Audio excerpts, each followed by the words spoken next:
Hi, this is Rupali Tiwari and you are watching my YouTube channel Beta Education. Today we are learning about matrix in mathematics. So, Mathematics chapter 3 for class 12.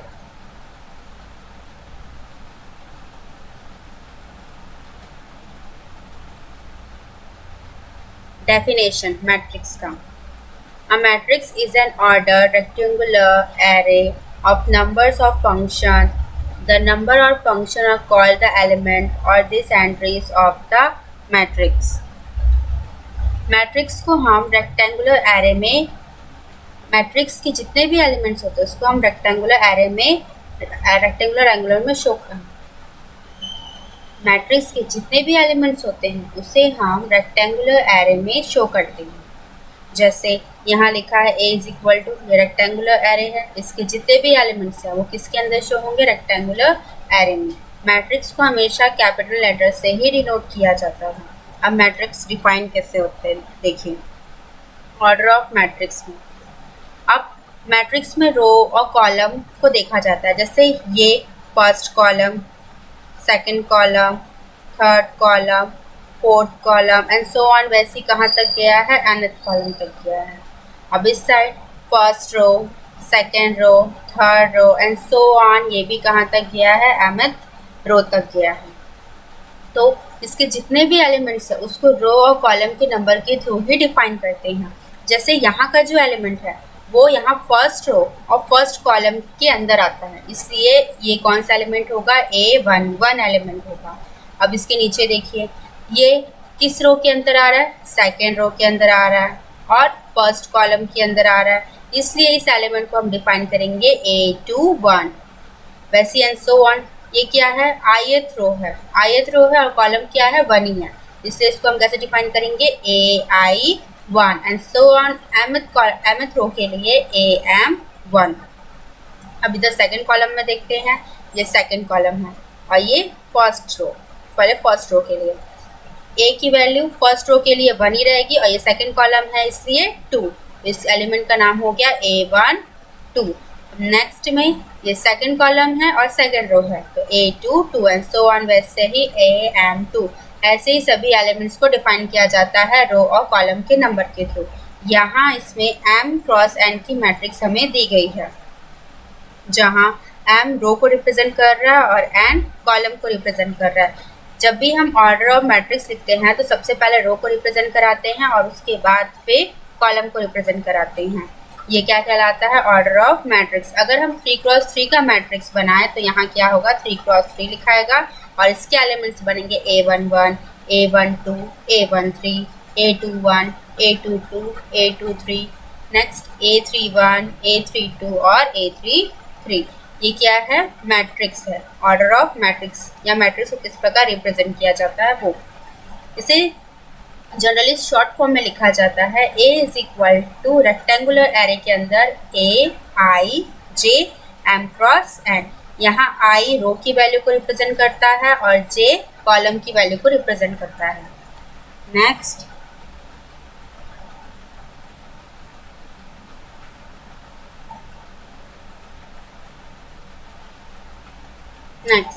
यहाँ सबसे पहले example दिया है कि consider the following information regarding the number of man and women workers in this factory 1, 2 and 3.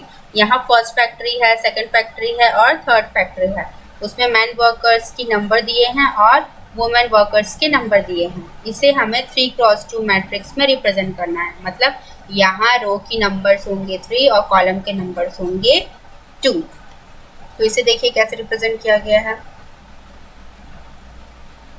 The information is represented in the form of 3x2 matrix. तो यहाँ पे 3x2 matrix है. यहाँ रो 1, 2, 3. नंबर ऑफ रो कितना है 2 और नंबर ऑफ कॉलम कितनी है, नंबर ऑफ रो है 3 और नंबर ऑफ कॉलम है 2. तो यहाँ A11 की वैल्यू देखिए यहीं से ली गई है, A11, A21, A31. ये क्या है, A12, A22 और A32. उसकी वैल्यू को यहाँ बस पुट कर दिया है, ज़्यादा इसमें कुछ नहीं है. नेक्स्ट क्वेश्चन में बोला है कि if a matrix has 8 element, what are the possible order it can have. इसमें एक बोला है कि एट एलिमेंट्स का एक मैट्रिक्स बनाना है, उसकी कितने पॉसिबल ऑर्डर्स हो सकते हैं वो हमें बताना है। तो इसके लिए सबसे पहला ये कि 8 किस किस टेबल से मल्टीप्लाई होगा। एक तो पहला 1 के टेबल से होगा, 1 8 सा 8 या 8 1 सा 8, और सेकेंडरी होगा 4 2 सा 8 और 2 4 सा 8। यही क्या है उसके पॉसिबल ऑर्डर्स हैं। Next, construct a 3x2 matrix whose element are given by aij is equal to 1 upon 2 mod of I minus 3j। यहाँ पे aij की वैल्यू दी है, मतलब एक एलिमेंट की वैल्यू दी है, एलिमेंट की वैल्यू दी है, उसे हमें 3x2 मैट्रिक्स के रूप में बनाना है। तो 3x2 मैट्रिक्स कैसे बनेगा, इसमें नंबर ऑफ रो है 3 एंड नंबर ऑफ कॉलम है 2, तो वैसे इसे रिप्रेजेंट किया गया है। इन number of row 1 2 3 and number of column 1 and 2। ये फर्स्ट रो और फर्स्ट कॉलम के अंदर आता है इसलिए 1 1, ये फर्स्ट रो और सेकंड कॉलम के अंदर आता है तो 1 2। हमेशा रो को पहले डिफाइन करते हैं फिर बाद में कॉलम को डिफाइन करते हैं। अब हमें क्या गिवन दैट है, ए आई जे की वैल्यू हमने रख दी। यहाँ आई की वैल्यू क्या क्या हो सकती है, 3 रो है ना, तो 1 2 3 एंड कॉलम कितना है 2, तो जे इज इक्वल टू क्या होगा 1 और 2। अब जब हम इसमें i is equal to 1 and j is equal to 1 put करते हैं तो हमें a11 की वैल्यू फाइंड हो जाएगी। कैसे होगी, देखिए 1/2 मॉड ऑफ i की वैल्यू 1 माइनस 3 इंटू जे की वैल्यू 1। अब जब इसको माइनस करेंगे 1 माइनस 3 तो माइनस 2 होगा। अब मॉड के अंदर की जितने भी वैल्यू है उसे माइनस में रिप्रेजेंट नहीं करते, तो क्या होगा 2/2 कैंसर, a11 की value I 1।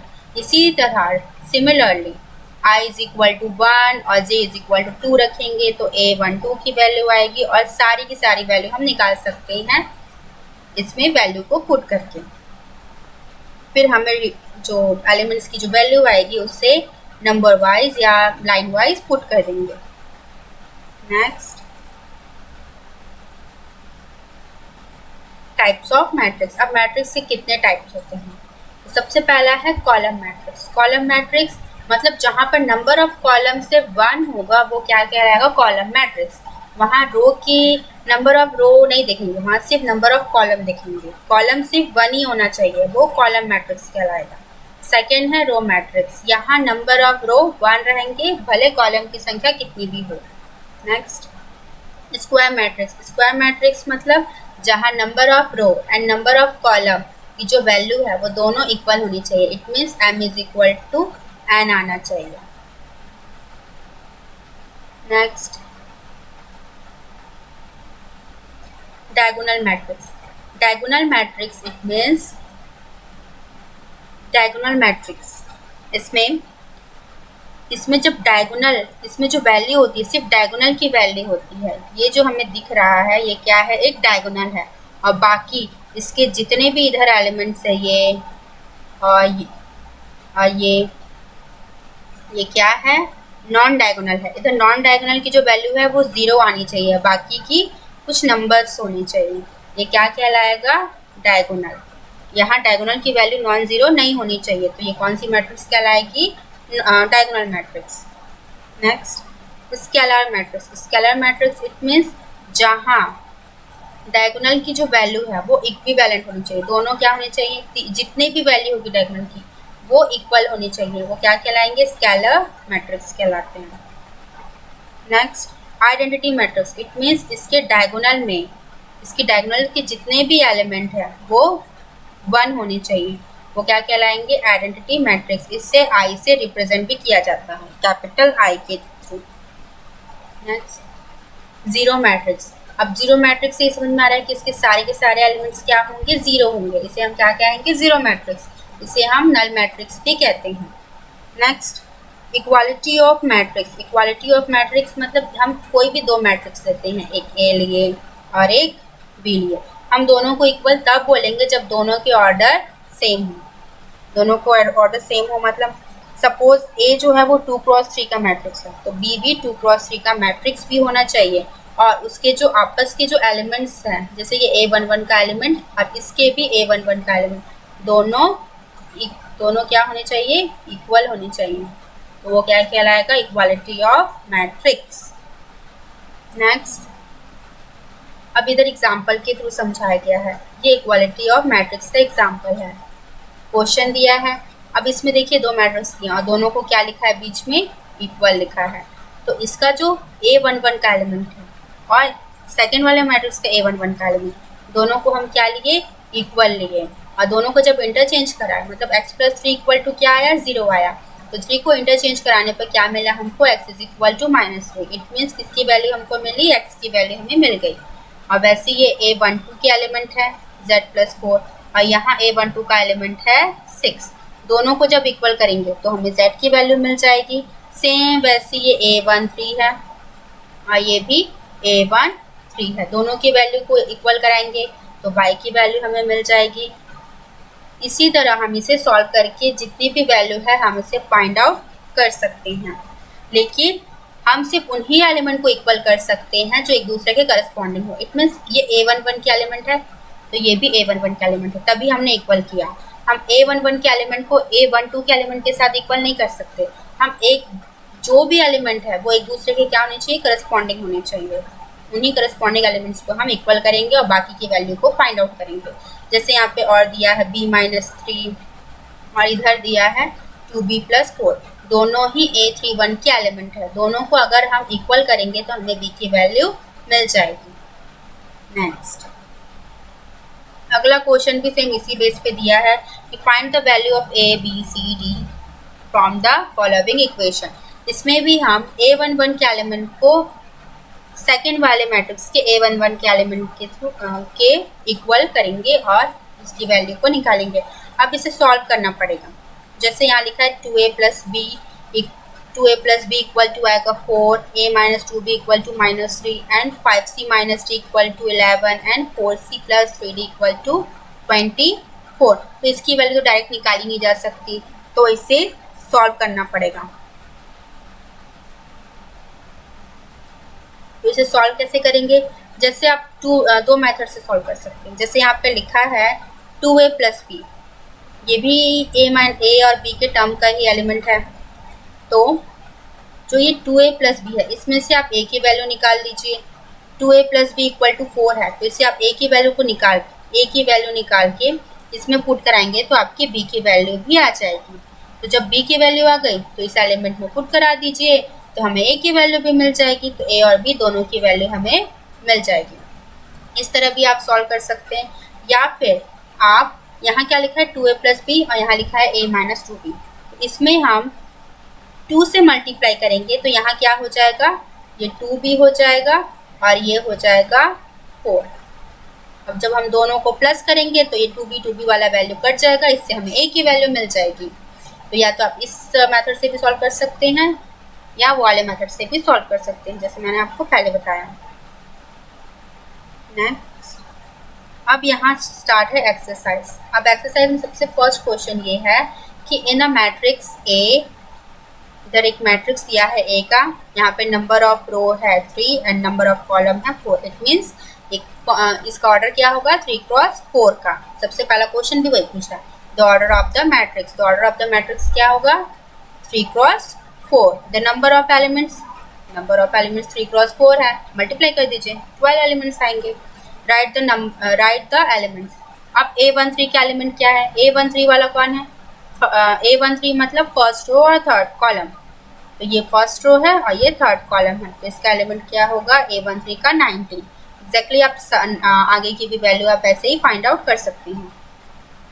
Next, if a matrix has 24 element. अब किसी मैट्रिक्स के 24 एलिमेंट्स हैं तो what are the possible orders. इसे मैंने एग्जांपल 2 में बताया था, सेम वैसी 2 और 3 दोनों वैसी बनेंगे। Next, construct a 2 × 2 matrix. इसमें कितने का मैट्रिक्स बनाना है, 2 × 2 का। तो इसके नंबर ऑफ एलिमेंट्स भी कितने होंगे, 4। और इसकी वैल्यू हमें कहाँ से निकालनी है, ये 3 हमें वैल्यू दी गई है उसी से। 3 अलग अलग क्वेश्चन है ये। पहले वाले क्वेश्चन में अगर हम A11, A12, A21 और A22 की वैल्यू निकालेंगे तो पहला मैट्रिक्स मिलेगा, इससे भी हमें दूसरा मैट्रिक्स मिलेगा और इससे हमें तीसरा मैट्रिक्स मिलेगा। ये 3 अलग अलग क्वेश्चन है और हमें कैसा मैट्रिक्स बनाना है, 2 × 2 का। नेक्स्ट, सेम ये भी वही है, construct a 3x4 matrix whose elements are given by, जो मैंने एग्जाम्पल में समझाया था सेम वैसी ये भी बनेगा। नेक्स्ट, अब ये भी इक्विवेलेंट ऑफ मैट्रिक्स के एग्जाम्पल है या इक्वालिटी ऑफ मैट्रिक्स के एग्जाम्पल्स हैं। इसमें भी दो मैट्रिक्स दी गई है ए और बी और दोनों को इक्वल करना है। तो यहाँ देखिए, ये फर्स्ट रो और फर्स्ट कॉलम का एलिमेंट, ये फर्स्ट रो और फर्स्ट कॉलम का एलिमेंट, दोनों इक्वल हो जाएंगे। इसमें हमें क्या मिलेगा, y is equal to 4। Same वैसी फर्स्ट कॉलम और सेकेंड रो का एलिमेंट, ये भी वही है, सेकेंड रो और फर्स्ट कॉलम का एलिमेंट दोनों इक्वल हो जाएंगे, x इज इक्वल टू 1 मिल जाएगा हमको। तो ये भी वैसी सॉल्व होगा एग्जाम्पल से। इसे भी आप ऐसे सॉल्व कर सकते हैं और इसे भी। अगर आपको समझ में नहीं आएगा तो आप मुझे कमेंट में बता सकते हैं, मैं आपको इसे सॉल्व करके ज़रूर भेज दूँगी। नेक्स्ट है find the value of A B C and D. Same ये भी वैसे सॉल्व होगा। लास्ट एग्जाम्पल के तो मैंने समझाया था कि ये भी a माइनस बी है, ये 2a माइनस बी है। इन दोनों को अगर मैं माइनस कर दूँ तो इसकी वैल्यू कैंसिल हो जाएगी और माइनस करने पे यहाँ वैल्यू क्या मिलेगी, हमें माइनस a मिलेगा, और इसको हम माइनस करेंगे तो हमें मिलेगा -1। तो minus a is equal to -1, मतलब a की वैल्यू हमें क्या मिलेगी, 1। a की वैल्यू आ गई, अब इसमें पुट कर दीजिए, b की वैल्यू आ जाएगी। इसमें भी a की वैल्यू आई है, इसमें पुट कर दीजिए, c की वैल्यू आ जाएगी। c की वैल्यू मिल गई, c की वैल्यू इसमें पुट कर दीजिए, d की वैल्यू भी आ जाएगी। तो ये भी सॉल्व हो जाएगा। नेक्स्ट, अभी ऑब्जेक्टिव टाइप क्वेश्चन है। जैसे फर्स्ट में लिखा है a is equal to aij m cross n is a square matrix. Square matrix में मैंने बताया था कैसे होता है, इसमें number of row and number of column दोनों की वैल्यू इक्वल आती है, मतलब इसका सही आंसर क्या है, m is equal to n। Which of the given value of x and y make the following pair of matrix equal. अब इसे जब हम इक्वल करेंगे, इक्वल किए तो इससे हमें x और y की वैल्यू को फाइंड आउट करना है और आपको बताना है कि ईच एंट्री 0 एंड 1 इज। तो इसमें 3x3 का मैट्रिक्स दिया है और हमें ये बताना है कि उसे कितने पॉसिबल एंट्रीज हो सकती हैं। तो इसके कितने नंबर है, 0 और 1, 2 नंबर है, मैट्रिक्स कितने का है, 3x3। इट मीन्स उसे कितने एलिमेंट है, 9 एलिमेंट है। तो इसका जो आंसर होगा वो होगा 2 to the power 9। 2 to the power 9 को जब हम सॉल्व करेंगे तो उसकी वैल्यू आएगी ये। तो इसका आंसर है 512। For watching my video. अगर आपको मेरा वीडियो पसंद है तो आप इसे लाइक करें, शेयर करें और सब्सक्राइब करें। अगर आपको मैट्रिक्स के 3.1 एक्सरसाइज में कोई भी डाउट हो तो आप मुझे कमेंट सेक्शन में कमेंट कर सकते हैं। Thank you.